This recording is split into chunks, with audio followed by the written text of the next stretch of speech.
ఏ తల్లి కడుపున ఏ తండ్రి కడుపున పుట్టాడో ఆ తల్లిదండ్రులే మా బిడ్డ అని చెప్పి పెంచి ఉంటే కర్ణుడు ఎలా ఉండేవాడు అన్నది అసలు ఊహకందని విషయం. అసలు మహాభారతం అన్నది అసలు ధర్మరాజు గారు రాజే కాడు, కర్ణుడే రాజు.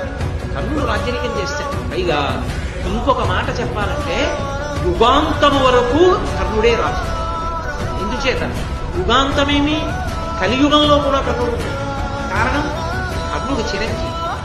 కర్ణుడి కవచకుండలాల్లోంచి అమృతం పడుతుంది కాబట్టి ధర్మరాజు, భీముడు, అర్జునుడు, నకులుడు, సహదేవుడు వెళ్ళిపోతారు కాబట్టి తప్ప కర్ణుడు వెళ్ళడు.